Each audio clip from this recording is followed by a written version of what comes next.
take refuge in the Buddha. I take refuge in the Dharma. I take refuge in the Dharma. I take refuge in the Sangha. I take refuge in the Sangha. Keeping the palms joined.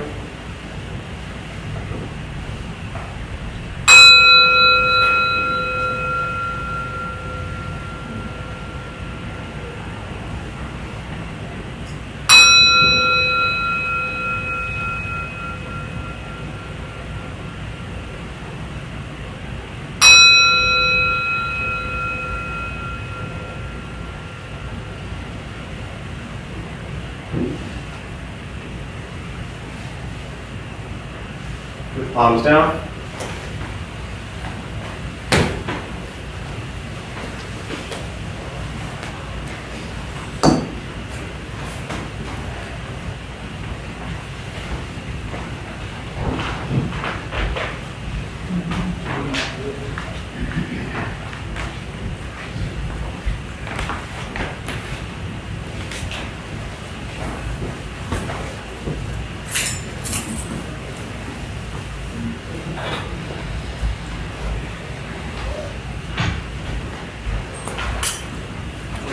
Good evening, everybody. Nice to see you all here. Thanks for showing up. And we're here for the first time. Those of you here for the first time, what brings you here? Sorry, you didn't know I was going to put you on the spot after that. No, it's okay. Well, my name is Daniel, and I'm a co-worker of Leanne, and I have expressed I've been intrigued for the past few years about Buddhism and how everything works. Yeah. So I'm very happy to be here. Well, welcome, Daniel. Glad you're here. I'll do my best to explain how everything works and how. So you don't even need to come back after that. Hopefully you'll be good. Yeah. First time I saw a hand. Yeah. Go ahead. Me? Yeah, sure. My name is James. Very similar to him. Just curious. Been an outsider for some time in Buddhism, and someone told me a while ago that the purpose or the mission of Buddhism is to reduce suffering, and that resonated with me really deeply. And so this is definitely responding to that. Yeah, for sure. So simple, right? Yeah. I mean, in theory, they say the Buddha taught two things: that there's suffering, and there's an ending to suffering. Done. Yeah. So simple. Good news is everybody in here has already figured out how to end their suffering. So you're also good. Another hand, first time, welcome. What brings you here? My name is Rain. I used to go to Dharma Bum Temple on 2nd Street. Oh, right on. 15 years ago, yeah. So I haven't really been back around since then, and so I thought I could check it out. Nice. You didn't drive down there tonight, did you? No. No. The funny thing, when we were down there for 10 years, right? And we moved here 7 years ago. We never had a sign, just like we don't have a sign here. So after 10 years down there, when we finally moved here, people said to us, like, are you going to put up a sign that says you're moving? And we were like, we never put a sign up that said we were here. Why would we put up a sign that said we were moving? So, yeah. Well, glad you're here. Thanks, everybody, for showing up. Nice to sit with you all. We'll start with a little meditation practice, a couple things to tell you before we begin. For those who might be sitting for the first time or here for the first time, nothing's going to happen to you. All right, you're not going to float away. You won't have any mystical, magical experiences. The mind that races all day long is not going to shut off. Don't judge your practice, meaning don't ask yourself if it's working or not working, are you doing it right or wrong. We're just going to sit, we're going to breathe. Right? You'll hear sounds inside, sounds outside. This is life. Life is filled with chaos. And this practice of learning to get quiet and still within all of the chaos. Posture, you just want to be comfortable. If you're on a cushion, often it helps slide into the front third. Pushing the stomach forward allows the back to straighten. If you're on a bench or chair, also just try to sit up straight, relaxing the shoulders. Hands are on the knees or lap, whatever's comfortable. If you need to move during meditation, simply move. Movement doesn't make you a bad meditator, just means you need to move. And for those who are joining virtually, welcome. Glad you're here. Thanks for showing up. If you have any questions or want to say hello, feel free. There's a chat box somewhere on your screen. So feel free to say hello there. I will guide us as we begin. And we'll settle into a little bit of silence. Most important with the practice, do not expect anything. We're just going to sit and breathe.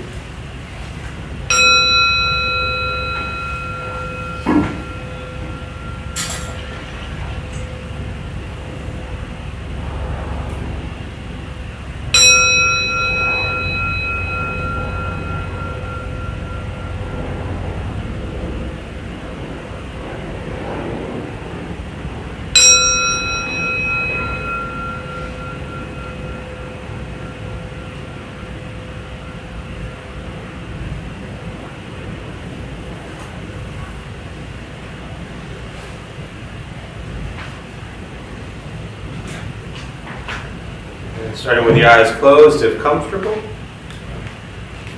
or slightly open.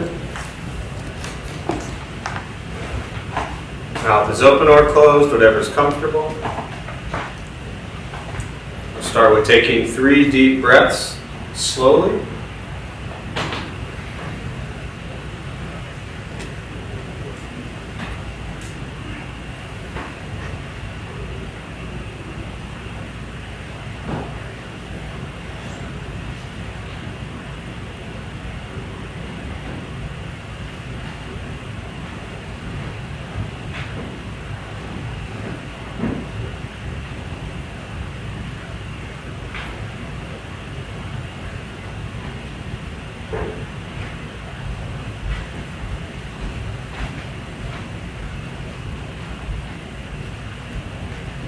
And eventually, you'll settle into a natural rhythm of the breath.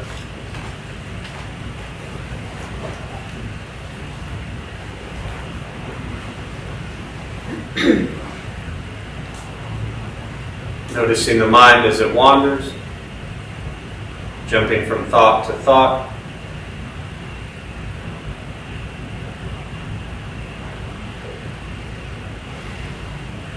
Start with gently guiding the attention, focus to the stomach or chest.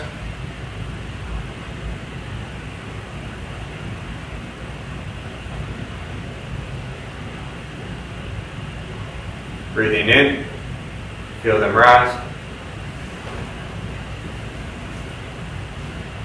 Breathing out, they fall.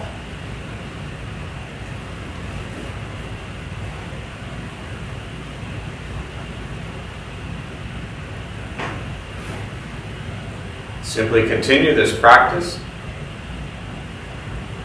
observing sensation of breath,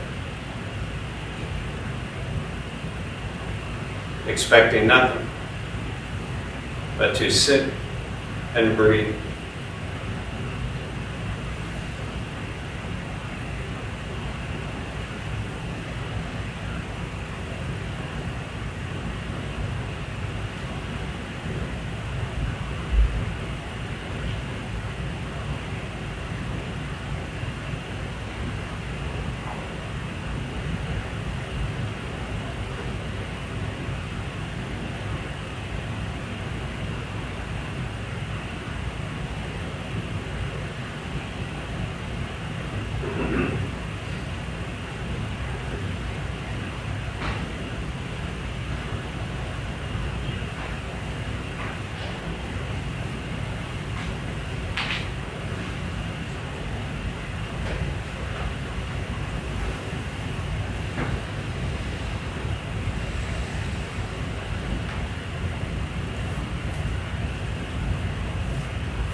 As the mind wanders, lost in thought,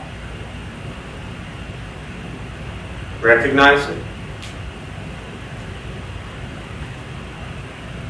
release that thought, return attention, focus to the breath.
Breathing in, follow breath in.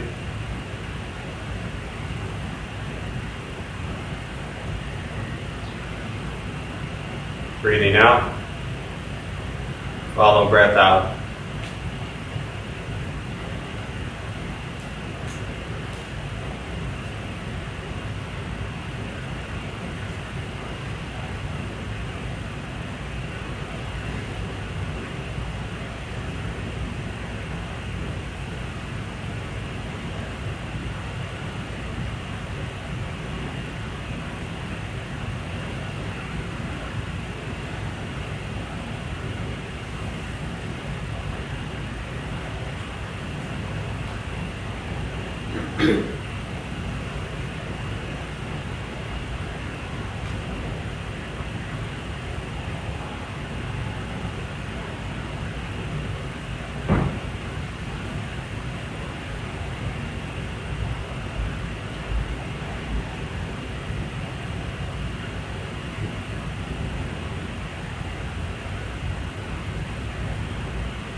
Letting go of expectations.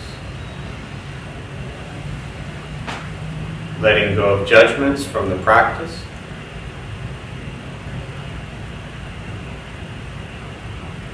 Just sitting, breathing.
Learning to be comfortable in stillness, in quiet, just sitting, breathing.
And with the body still, rested, and the speech quiet, aware of all sounds, and the mind learning to settle. Know what it's like to just sit and breathe.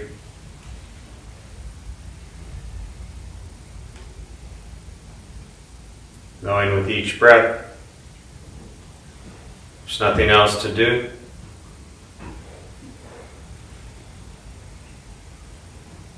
Nowhere else to go.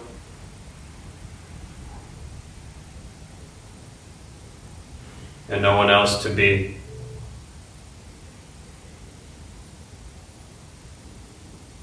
Everything beautiful, exactly as it is. Sitting, breathing.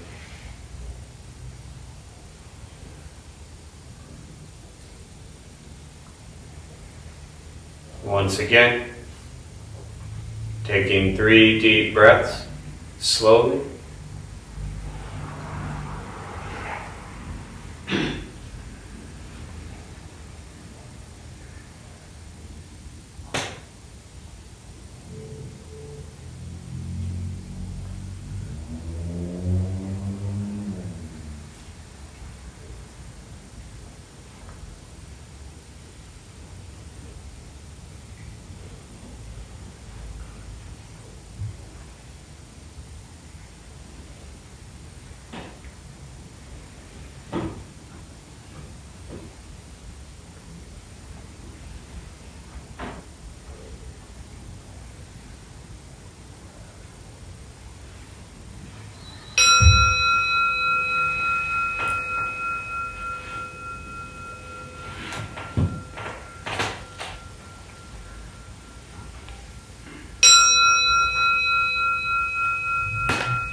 As you slowly open the eyes,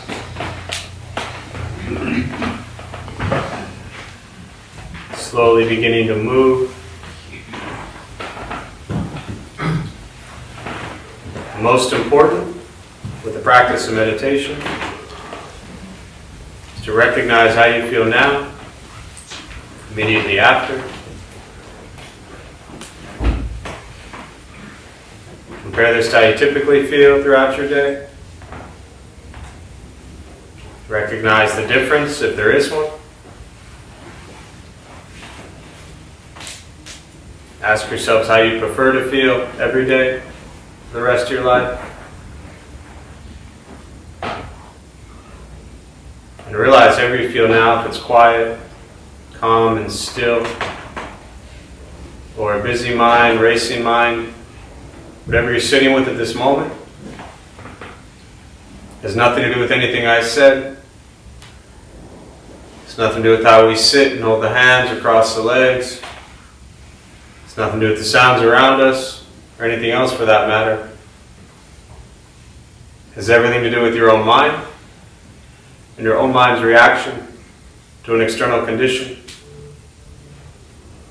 This is what the Buddha called pratitya samuppada. It means dependent origination. This is the basis of the Buddha's awakening. The word Buddha simply means awakened. He was a human being, no different than any one of us, who began to understand why he suffered, why he got angry, sad, depressed, stressed, anxious. He began to understand the causal relationship of all phenomena. What that means very simply for all of us, regardless where you come from or what you believe in and where you think you're going, your whole life is filled with things that happen. You react. More stuff happens, more reactions. That's it. That's what we get. This practice is simply learning what it's like to respond to something quietly, peacefully, still. Because for most of us, the way you responded to the last 20 minutes is quite different from how you respond to everything else that's happening throughout your day. And so all we're working on is closing the gap to where the way you feel now is closer to how you feel always. Just as driven, motivated, productive, successful, whatever that means to you in your respective lives. But with a mind that's steady, clear, focused, distracted by nothing, disturbed by no one. It's not an easy practice. It's not an escape, as often people think it is. If your life is a crazy, hectic, stressed out mess, meditation doesn't fix that. It helps you become aware of why your life is a crazy, hectic, stressed out mess so you can then make changes in your life. This is direct perception into the present moment. And very often, as we know, the present moment is filled with conflict, difficulty, chaos, challenges. This is life. Learning to be with it as it arises. That's the practice. Meditation is free. Buddhist practice is free. Sitting, breathing, learning to be kind to yourself and everybody else that you encounter every moment of your life. And that's why it's such an easy practice. You just have to roam around and be nice to everybody, including yourselves. And I don't know, you seem like a pretty nice bunch of people. I'm sure you can handle that. Not that difficult, really. I've always found Buddhist practice to really be not much different than what most people were taught when they were 5 years old. We're just not 5 years old anymore. And many of us have created tons of conditioned habits, behaviors, ways we think, the ways we perceive the world, ways we perceive ourselves, that have just created unhealthy thoughts, unhealthy words, and unhealthy actions. And this leads to suffering. So this practice is to become aware of what we think, what we say, and what we do. So we suffer less. Ending suffering isn't probably happening anytime soon. I don't know, maybe it is for you, but it ain't happening for me anytime soon. So for me as a practitioner, I don't wake up each day and think, okay, today, is this the day I'm going to end my suffering? I just think, can I suffer less today than I did yesterday? And if I work on that diligently every day, a little bit at a time, then beautiful. But what it comes down to is once we stop trying to change, fix, control, manipulate everything and everyone around us, and we work on changing our mind and our reaction to the world around us, life gets simpler. But this requires people having to do the one thing that they're often so afraid of, which is letting go of trying to control everything and everyone in your lives. So once you set down trying to control everyone and everything, then you learn to respond to life as it arises. And this makes things so much simpler. But it is a practice. Not a 6-week course. It's not some overnight fix. It is a lifelong practice. So we stay at it. So with that, I'll pause. For me, I really do just prefer to respond to questions. Meditation, Buddhist practice, and again, to those who are joining virtually, glad you're here. Feel free, as you are, to say hello. We'll open up to questions. If you have any, you can put them in the chat box there. And we'll use the rest of our time this evening. So any thoughts, questions, we'll open up to that.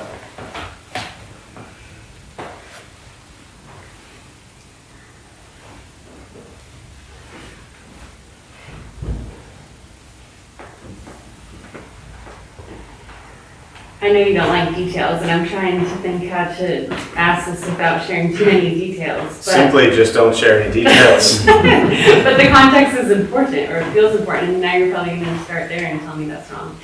But You've been coming here way too long. I feel like saying, never mind, questions answered. Go ahead. No, I'm having this current struggle where my ex-husband, who's the father of my children, is a continuous person in my life who helps me deepen my practice greatly. And there's a struggle right now where I need to decide I'm driven by something that I feel is right or just. And when I go after that, I lose my serenity and my peace. And the more we like pick these battles, the more I take on, the more responsibility that gets pushed on my plate. And it feels unfair. And I'm stuck at this impasse of trying to know whether to go for what is right and just versus the cost that's going to cost me in my peace. But taking on everything and getting no credit for it and also being like slapped in the face for it feels awful too. Sure, it does. Couple things. And one, most of what I'm going to say you've heard, as have many of you, but I'm going to tell it again anyways because we often need the reminders, especially when we are so wrapped up in it, like one may be at this moment. Life ain't fair. My suggestion is to stop wanting credit. You're not going to get it. You not getting credit has nothing to do with you. Zero. Has everything to do with somebody else. They can choose to give you credit and appreciate who you are or not. Their choice. When they choose to not give you credit and not appreciate you, you then choose how to respond to that. You have the power and ability to allow it to destroy you or recognize that those are their choices. And when we find ourselves in situations that are just repeat patterns, meaning behaviors from others towards us, it was like, I'm sure many of you are here when, I don't think they're here tonight, but they've been coming for years, and it was the question around being late. Were you here that night? It's like she's wanted him to be on time for all the years she's known him, and that's never happened. It would be a lot easier to just understand that he's just not someone who's going to be on time, and she can either choose to deal with it or not. All right? It has a lot to do with having kindness and compassion towards ourselves. And I'm not even touching on what is just and right, because all of that is irrelevant if you're actually able to protect yourself mentally and emotionally and physically. And going to assume, based on the way you said it, that when you said being slapped in the face, that was a metaphor. Obviously, but in all seriousness, this is a reality for many of us, that when you are in physical abusive situations, get away and get out. For those who are brand new to Buddhism, there's nothing Buddhist that says stand there and be punched because you're Buddhist. No, wisdom and compassion says remove yourself from unhealthy, toxic situations and behaviors and keep yourself safe. But I just want to touch on that because you use those words. Metaphorically, when we feel that way, you're doing that to yourself. We might not like to hear that. It might not be easy to practice this, but nobody makes us feel a certain way. Nobody has that power over us. It is impossible. People do things, good, bad, or otherwise. We then choose how to respond. Do you like ice cream? It's okay. Do you like pizza? I mean, Yeah. come on. Okay, pizza. Somebody comes up and gives you a slice of pizza. How do you feel? Good. Good. Unless you're full. Unless you're sick. Unless you just threw up. Unless the pizza has stuff you don't want on it. What food don't you like? Beans. Beans. Somebody comes up and gives you beans. Are you happy? No, you don't like beans. Unless you're near starvation. Unless you haven't eaten in 3 weeks. Unless there's nothing else to eat. Everything is contingent upon, this is dependent origination. Everything is contingent upon your perception. Your perception of this person is just your perception. And repeat pattern behaviors have told you how this person is going to be. And you are choosing sometimes to be okay with it and sometimes to let it destroy you. So the continuous practice, which already you referenced at the beginning, and just to pointed out for those who didn't hear it or catch it, there's a time where you wouldn't have seen this individual as a great opportunity to practice. You would have never have phrased this individual that way. It would have been a lot of other words that, we'll leave out of the picture right now. So keep practicing, because you see them as an opportunity to practice and cultivate your sense of kindness and compassion towards yourself. And of course, it goes without saying, I'm not suggesting ever, and again, this is mainly for those who are maybe new or sitting with me for the first time, I'm not suggesting that other people's behaviors are good or right or just. No, we should fight for what we believe in and never remain silent. But if that fight is destroying you, then you have to watch that also. And people can choose to fight for whatever they want. But you said it a few times, your peace of mind is really at stake here. And for me as a practitioner, it's a lot easier to say, yeah, they will never appreciate me. Ever. They will never give me credit. Ever. Okay. That's too bad. But that's got nothing to do with me. So, always easier said and heard than to do. Because in that moment when you feel disrespected and, it's not so easy to default into like kindness and compassion towards their suffering. But, yeah. What else? Yeah. So I'm amazed and amused as well how easy it is getting to not try to control people and things. It's been amazing, I'm like see myself how it's actually very liberating. But I'm very challenged with my kids. So how do you like make a difference with adults in my life, my family, close friends, people, things, and my children? I have two. One is thriving and I don't have to worry, but I have one who's really struggling. And how do I do to not because everything he does right now, and maybe it's so, everything he does, I just want to change. And I'm stuck. Yeah. So the question, for those who didn't hear it, just to repeat virtually, or maybe those in the back, the question was around, you're practicing, you're getting great at trying to not control everyone and everything, except your darn children. You didn't say your darn children, I happen to know your children. So, and I know, I don't want details. The question is around, you wanting to change everything about one of your kids, literally. And what do you do?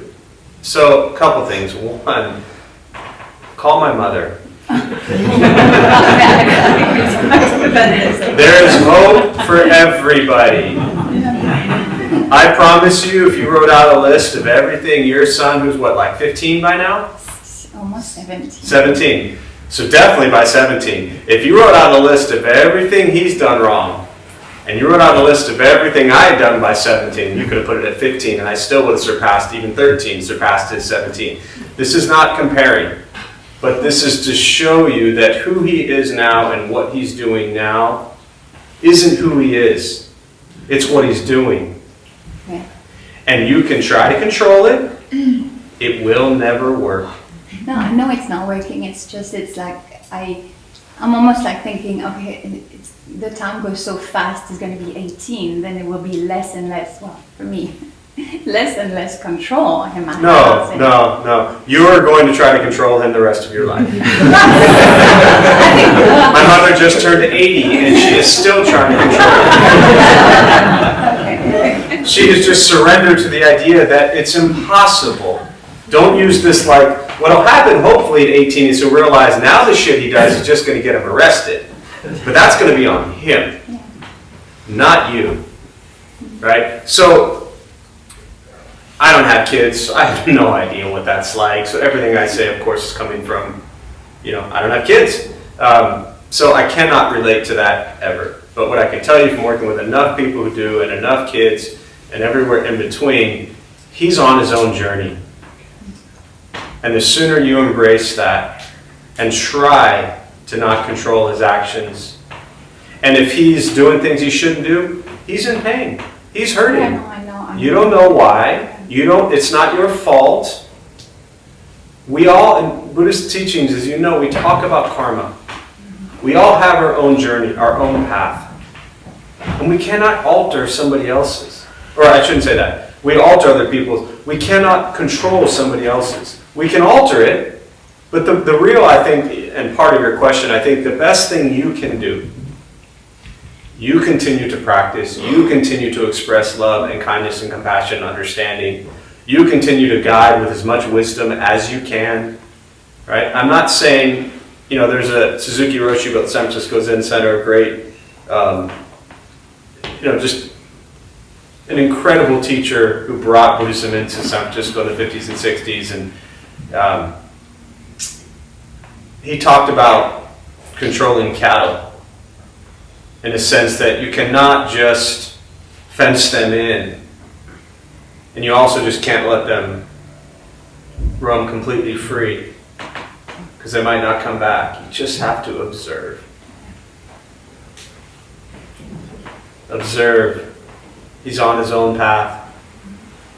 You've expressed love and kindness to him and with him, and he is going to continue to do a bunch of stupid things. Okay. And you just chalk it up as that's his life. And who knows, maybe someday he'll be lucky enough to sit right here with me. Sometimes I know. And I can retire. I know it. Sometimes I'm thinking, maybe he'll be like a mini Mr. Jeff. Just love him as you do. I say that knowing you already do, but yeah. Yeah, thank you. Yeah. Anyone else here try to control their children? Yeah. I heard it doesn't work, right? Yeah. Other questions, thoughts? Yeah, in the back there, and then we'll go here. Go ahead. Yeah. Bear with me if I'm asking an obvious question. All right. But does dependent origination, is it more akin to the Hermetic principle of correspondence or the Hermetic principle of cause and effect? Or is it a combination of both? Or does it have absolutely nothing to do with either? I would go with D, all of the above. So, dependent origination, causal, as I always say at the end of the meditation, right? This is the basis of the Buddha's awakening. Dependent origination, the causal relationship of all phenomena, which is the law of cause and effect. So, everything, every single moment of our lives is the law of cause and effect. Literally. Thank you. And we often don't look at it with everyday average things. We tend to think of it as around times of traumatic or dramatic events. Big things happen in our lives and people want to try to figure out why that happened, right?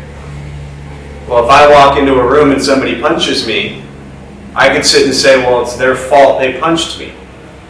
Who's equally responsible? This is not about morality. Law of cause and effect is not about morals and ethics. Buddhism is about morals and ethics, but the law of cause and effect has nothing to do with morals and ethics. Law of cause and effect is things happen. So if I walk in a room and somebody punches me, I'm equally as responsible for that happening. You know why? I walked in the room. If I hadn't walked in the room, nobody would have punched me. It's not about morals, not about right and wrong, as far as the law of cause and effect. Things just happen. Now, if we practice, think good thoughts, speak good words, do good deeds, right? Which is our karma, the Buddha taught we generate karma, body, speech, and mind, what we think, what we say, and what we do. So if we think good thoughts, speak good words, and do good deeds, in theory, we think that we're going to create a healthier, safer environment around us. But we can work on that daily, but all karmic seeds bear fruit. Meaning, you remember that thing you did like 20 years ago that you shouldn't have done? Which one? Yeah, exactly. Right? All karmic seeds bear fruit. So the metaphor I always give is if I got a whole forest here, redwoods, of karmic stuff that's just a mess, right? The whole list of stuff I was referring to, right? It's all there. And then I got a few little flower pots over here of like good stuff I've done.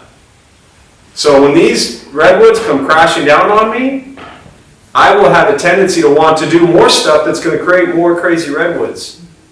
I got to keep watering the little flower pots over here, thinking good thoughts, speaking good words, and doing good deeds. So law of cause and effect. Thank you. Yeah. Kind of Lost my it? It's all point, good? But it's more of just something that I found interesting. I just had the thought that repetition of like behavior without practice feels like suffering. And that made me question, like even on the level of just like language and communication, if the motive is not something worth repeating, then perhaps that might lead you to suffering. So it's kind of a very accessible way of checking what your motive is if you're repeating something. So like my breath is having a repetition and a cycle, even though each breath is different, but that motivation is to enjoy living. Whereas perhaps me telling somebody a story about myself in the process of getting to know them, perhaps I'm perpetuating some self-concept or something. That might not. Yeah.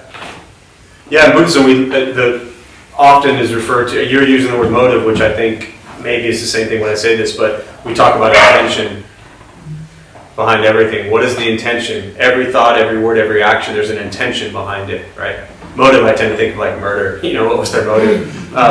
But what is the intention behind what we're doing? And as a practitioner, if you stop and reflect throughout your day, it's a good practice to, early on, if you do it constantly, it can be kind of annoying. But if you just say, okay, over this next hour, just pick an hour each day and say, I'm going to pay very close attention to my intention with everything I do over this next hour. And when we watch that, it can be kind of scary. Because when we look at like how greedy, right? How much craving we have, how much ignorance we have. When we see those things, those are the things we're looking at that can help us. The only way we're going to change habitual patterns and behaviors that are unhealthy is by seeing them. Same thing for habitual patterns and behaviors that are healthy. To keep those going, we have to see them as well. So, yeah. Absolutely. What else? Thoughts? But, yeah. If you are supposed to try not to control people anymore, is it okay if, I feel like that, can you try to influence people? Is that like a... Says the control freak. Right? I'm speaking to everybody, not you. Right? So here's the thing, right? First off, I don't want to say, the way you started the question, is it okay? I'm just some dude. I don't ever want to tell you what's okay and not okay. You are free and clear to do anything you want, right? So my suggestion is to, and this is for everybody, is to never look at like, okay, I'm going to some Buddhist thing. Is it okay to do this? You can do whatever you want. Don't think about things as being okay or not okay. My suggestion is to look at things that we do and understand what is the impact of what we're about to do. What are the, and kind of getting to your point, as far as influence, right? There's a fine line there, and again, each situation is different, so it's impossible to say, but everything we do has an influence, has an impact, everything, right? The metaphor I always use for karma literally means action. Karma is not what goes around comes around. Karma is not getting what you deserve. Karma is action. Our kind of Western way of looking at karma is very selfish. We think like, well, what goes around comes around. If I do good, then I get good. If I do bad, then I get bad. So we tend to think karma is all about us. Me, right? What a selfish view of the most beautiful teaching of karma, of the law of cause and effect. So I look at karma as if we're playing pool. You have the cue ball. Cue ball hits the rack. Every time cue ball goes into the rack, every ball goes in a different direction. Our entire lives, we are that cue ball. So everything we think, say, and do has an impact.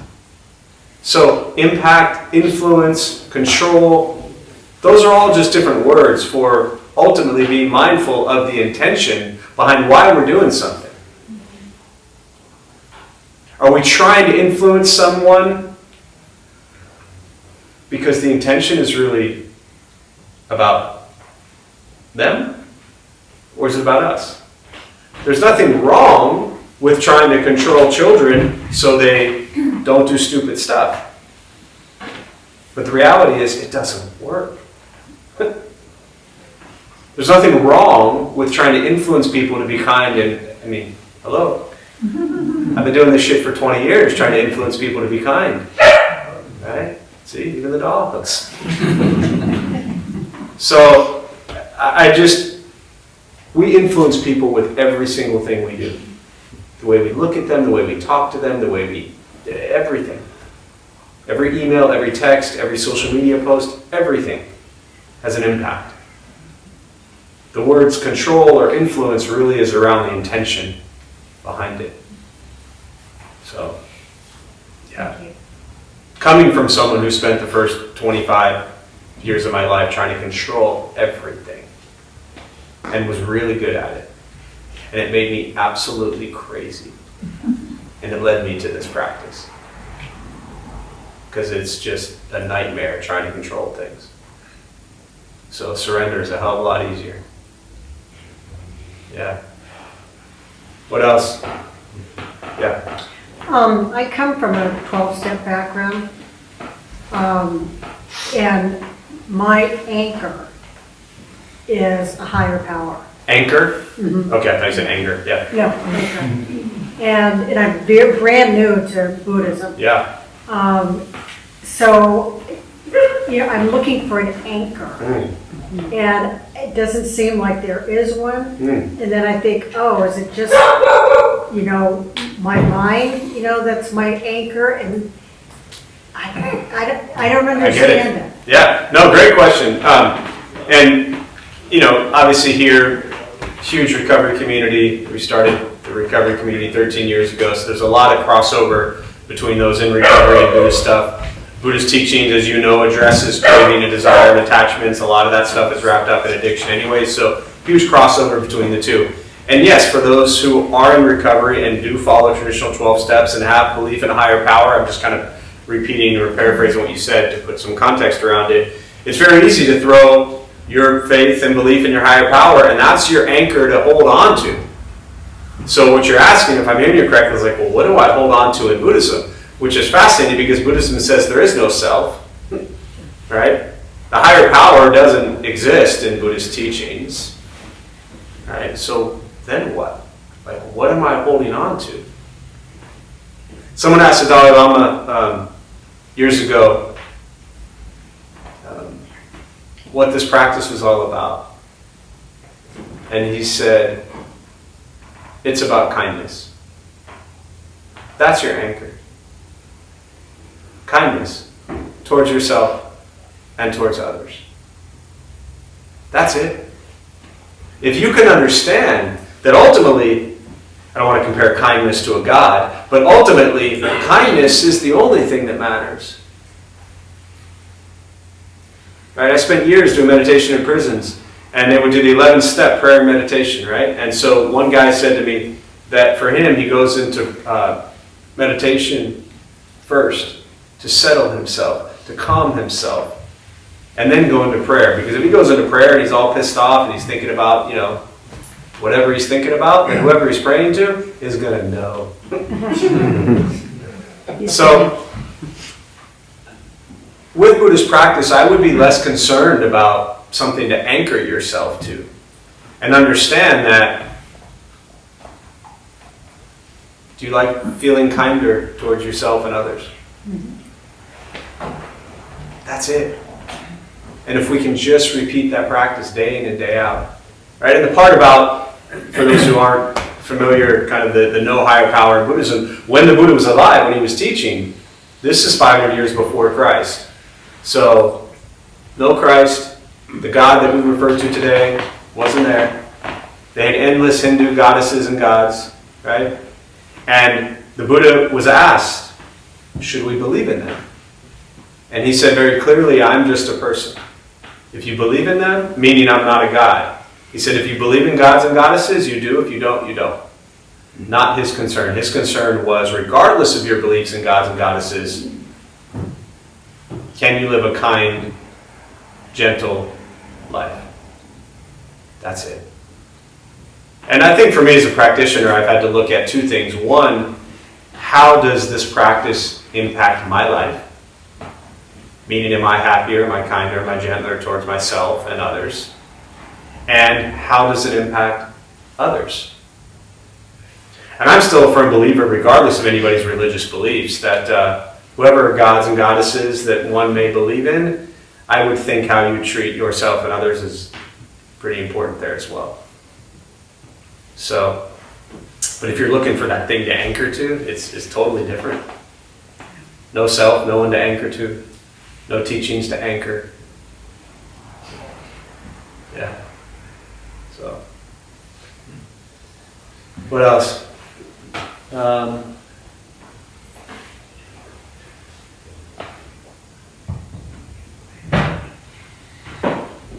There's a comment here. Kindness can be a road to something. Don't you agree? Possibly. I'm not sure what it's going to, though. So, maybe. Yeah. So I'm also new to Buddhism and in general for spiritual practice also. And I keep hearing people referring to places here, church, temple, or wherever they use place of worship. And so since we are talking about the anchor or what we're really coming here to worship, or you said the self or the anchor doesn't exist, the teachings also.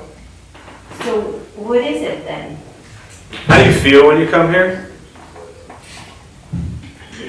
So what brought me here is my personal. No. Hang on. Simple question. How do you feel? Not what brought you here. How do you feel when you come here? Hopeful. Okay. What else? Opportunity to connect with myself and others. Okay. Hopeful, opportunity to self and connect and others, and give me one more, just for fun.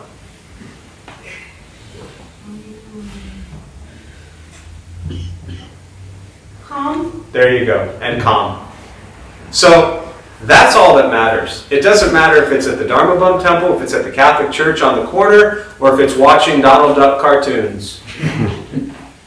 If you feel hopeful, if you feel calm, right?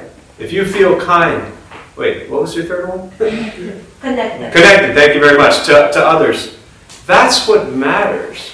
See, too often, and I'll kind of close with this thought, I get it for new people, and we started 17 years ago to introduce Buddhist practice to new people. And so very often new people, which at some point in time was every single person in this room. Because other than maybe one or two people in here, none of us were raised Buddhist. Christian, Catholic, Muslim, Jewish, Mormon, pagan, or lack thereof. And so people come into Buddhist practice either having a religious spiritual belief or not. And they have their views, that their likes and dislikes, their hang-ups, and their all that kind of stuff, right? So all their baggage or beauty around religion, they come in here with. And so then they come in here looking to try to kind of, like to your question about the higher power, looking to try to kind of compare it. Like, well, Christianity says this, so does Buddhism say this, and Judaism says this, and Catholicism says this. Buddhism says, how do you feel in this moment? Because that's what matters, is this present moment.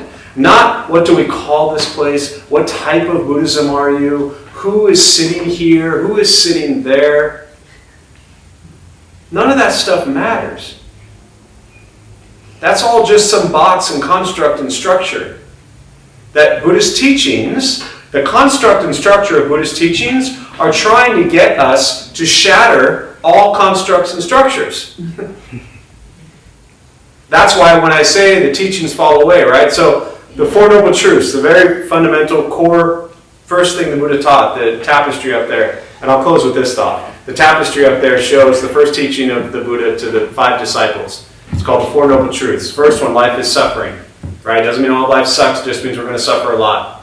Second one is the cause. Greed, anger, ignorance, right? Third one is the ending of suffering. Nirvana, liberation, freedom from suffering. The fourth one is the path. Eightfold Path. Correct views, thought, speech, action, livelihood, effort, mindfulness, concentration. This is your karma. This is what we do. Okay? This is the first thing the Buddha taught and what he taught for 45 years before he died at the age of 80. The Heart Sutra, one of the most commonly recited Buddhist sutras in the world in the Mahayana school of Buddhism, says there is no suffering, there is no cause of suffering, there is no cessation of suffering, and there is no path. There is no wisdom or any attainment. With nothing to attain, Bodhisattvas, which are enlightened beings, attain Anuttara Samyaksambodhi, supreme ultimate enlightenment. So the teaching is actually telling you, with nothing to attain, you attain enlightenment. But we, a collective we, are all stuck thinking that everything has to be a certain way and fit a certain way and be defined a certain way. Just be nice to yourself and others. That is all. Back to the earlier comment. Truly, Thich Nhat Hanh says it's best. The Buddha taught 2 things. That there is suffering and an ending to suffering. And they say he taught the same thing 84,000 different ways before he died. So, pay attention to how you feel when you go to places like this. That's what matters. And it doesn't matter if you're here, like I said, or the church on the corner. Pay attention to what it does to you. Because this practice is simply a mirror. It allows you to reflect back on your thoughts, your words, your actions. That will change your life and the life of those around you. Yeah. So we'll join palms, we'll close on that. May the benefit of this practice be shared with all beings in all directions. May all beings be at peace. May all be free from suffering.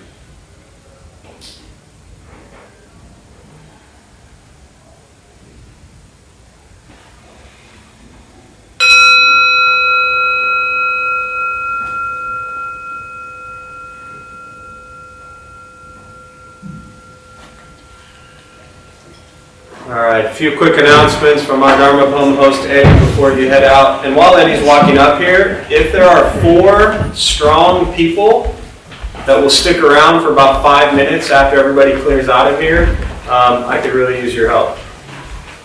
Just 4 strong people. Counts me out. Oh, and have a good back. Sorry. Hello everyone, I'm tonight's host Eddie. We opened the Dharma Bum Temple 17 years ago to introduce Buddhist practice to those who show up. Those who lead are not nuns, monks, gurus, masters, or teachers, and are not looking for students. They are simply practitioners sharing their interpretation of the practice. Every night we have different classes led by different people from various Buddhist traditions. We have a recovery sangha that meets several times a week for anyone with addiction, and our food redistribution program is every Thursday at 4:30 p.m. We have classes and programs every day, and everything we offer here is always free. The full schedule is on our website and also posted in the entryway above the shoe rack.